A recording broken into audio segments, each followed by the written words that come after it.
Dear students, आज हम आपके लिए एनसीईआरटी में क्लास 10th एक्सरसाइज 1.3 लेकर उपस्थित हैं। ये एक्सरसाइज आपकी पहले से ही चल रही थी। इसका क्वेश्चन नंबर फर्स्ट हम इससे पहले वाले लेक्चर में डिस्कस कर चुके हैं और उससे पहले वाले लेक्चर में हमने आपको इसके क्वेश्चन नंबर और इसके जो एग्जाम्पल नंबर 11 और 10 थे वो हमने आपको प्रोवाइड कराए थे।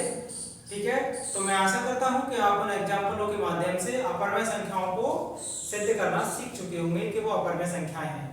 तो आज वैसा ही क्वेश्चन फिर आपके समक्ष प्रस्तुत है। क्वेश्चन नंबर 2 कह रहे सिद्ध कीजिए कि 3 + 2√5 एक अपरमेय संख्या है। हमें आप ये सिद्ध करना है कि एक अपरमेय संख्या है, तो हम किसी संख्या को अपरमेय सिद्ध करने के लिए उसे परमेय मान लेते हैं। तो हम इसको भी क्या मान रहे हैं? परमेय हमने मान लिया है। माना 3 + 2√5 एक परमेय संख्या है। अब बताइए, जब ये परमेय संख्या है तो इसे हम p/q के रूप में लिख सकते हैं, क्योंकि वे संख्याएं जो p/q के रूप में लिखी जा सकती हैं परमेय संख्याएं कहलाती हैं। और हमने इसे मान लिया कि ये एक परमेय संख्या है 3 + 2√5, तो इसे हम p/q के रूप में लिख सकते हैं। तब क्या हो जाएगा? 3 + 2√5 p/q, जहां p व q दोनों सहअभाज्य पूर्णांक है तथा q ≠ 0, q 0 नहीं है।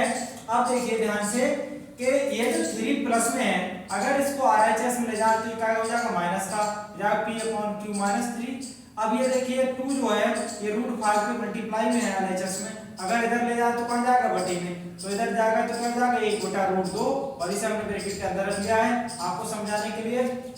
अब देखिए ये 1/√2 है, इस पूरे ब्रैकेट के काय में है? मल्टीप्लाई में है। तो पहले 1/2 की मल्टीप्लाई कैसे होगी? p/q से। तो याद रखिए अंश की मल्टीप्लाई अंश से होती है, हर की मल्टीप्लाई हर से होती है। तो ये आपका अंश 1 है, 1 की मल्टीप्लाई p से करेंगे तो p रहेगा। ये 2 है, 2 की मल्टीप्लाई कैसे होगी? q से, तो जाएगा 2q। अब ये प्लस का 1/2 है और ये माइनस का 3 है, तो प्लस माइनस क्या हो जाएगा? माइनस। और ये 1 की मल्टीप्लाई 3 से होगी तो क्या हो जाएगा? 3। और यहाँ इसके बटे में कुछ नहीं है तो आप 1 मान सकते हो। ठीक है, बटे में 1 लिखने से कोई दिक्कत नहीं होती है। तो क्या आएगा? 2 एकम 2। तो आगे हमारा √5 बराबर p/2q -3/2। देखिए बेटा, ये जो है हमारे जहां चूंकि p व q दोनों क्या है? पूर्णांक है। p व q पूर्णांक है, इसलिए ये p/2q भी ये क्या हो गया? परमेय संख्या। और ये 3/2 भी क्या है? एक परमेय संख्या है। ठीक है, क्योंकि यहाँ 3 और 2 क्या है? पूर्णांक है, इसलिए 3/2 भी क्या होगी? एक परमेय संख्या होगी।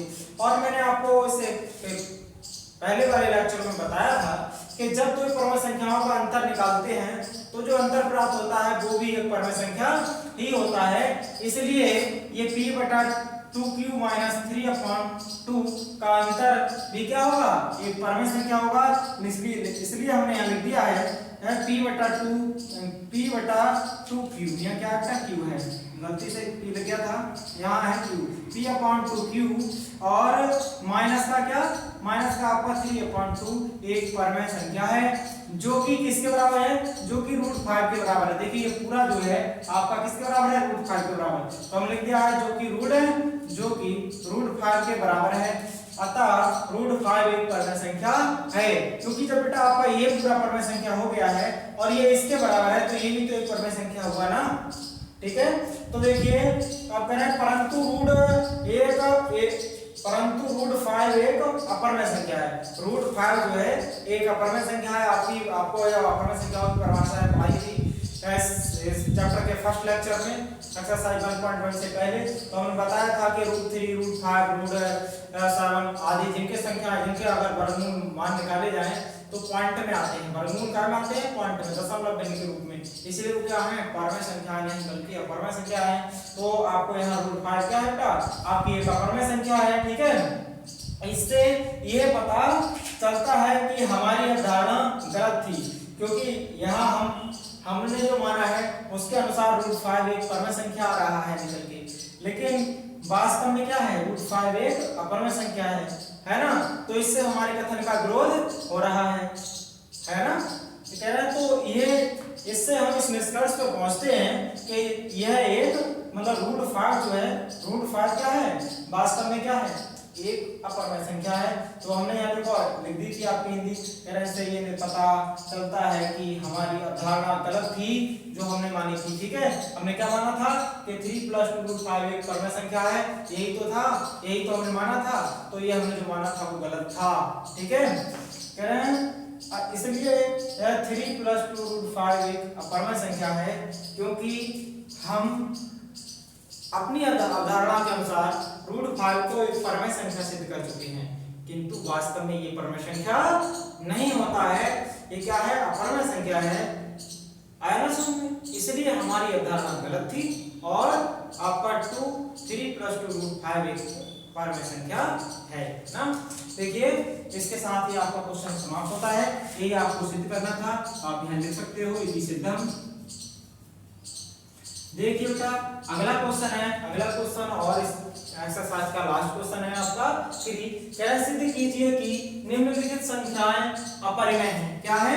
अपरिमेय। तो देखिए आपका पहला है 1/√2, दूसरा है 7/√5। तो ये हम एग्जांपल नंबर 11 में करा चुके हैं आपको ऐसा। ठीक है, और ये जो है आपका 6 + √2।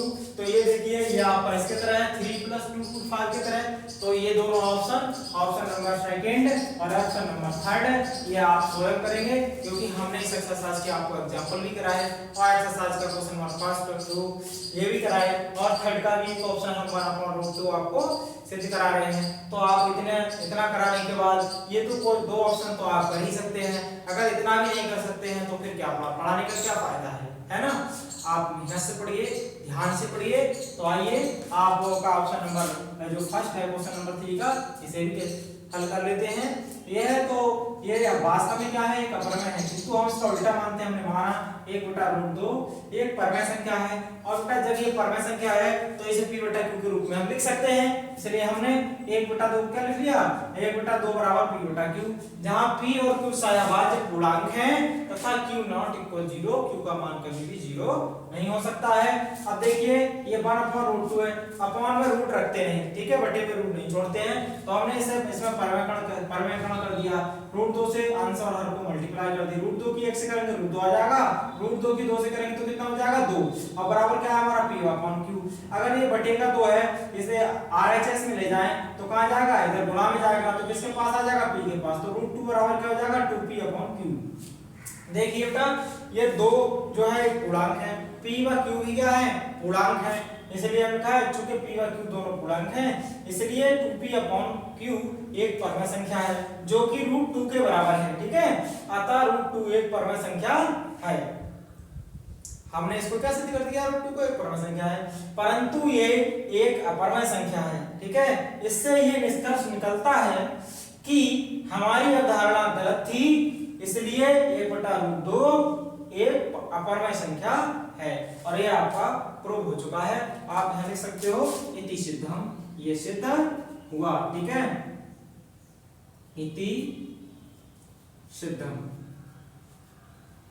तो बेटा आज के लेक्चर में हमने आपकी एक्सरसाइज 1.3 फिनिश कर दी है, और इससे अगले का जो है अगले लेक्चर में डिस्कस करेंगे। लेकिन यहाँ इस वीडियो को समाप्त करने से पहले मेरी आपसे रिक्वेस्ट है कि ये वीडियो आपको पसंद आई हो तो इसे लाइक, सब्सक्राइब और शेयर करना ना भूलें। अपने अधिक से अधिक फ्रेंड्स को शेयर करें, जिससे कि वो भी इसका लाभ उठा सकें। ये बिल्कुल निःशुल्क है और आपकी जेब से भी शेयर करने का कोई पैसा नहीं जाएगा, और हम दूसरों के लिए जितनी भलाई कर सकते हैं उतनी हमें करनी चाहिए। ठीक है, अगर हमारी जेब से कोई पैसा नहीं जा रहा है तो हमारे शेयर करने से दूसरे बच्चों का भी भला हो सकता है। इस लॉकडाउन की वजह से सारे बच्चे घर पर बैठे हुए हैं और उन्होंने ऐसा मान लिया है कि विद्यालय नहीं खुलेंगे तो पढ़ के क्या होगा। ठीक है, तो ऐसे इसके लिए लोगों को आप उनको सक्रियता में बदलिए, उन्हें सचेतना दीजिए और उन्हें अच्छे विचारों से प्रोत्साहित कीजिए, जिससे वो भी अपनी पढ़ाई को सुचारू रूप से चलाते रहें और ये साल जो है हमारी बेकार ना हो। ठीक है, तो इस लेक्चर को यहीं समाप्त करते हैं। आज के लिए इतना ही। Thank you.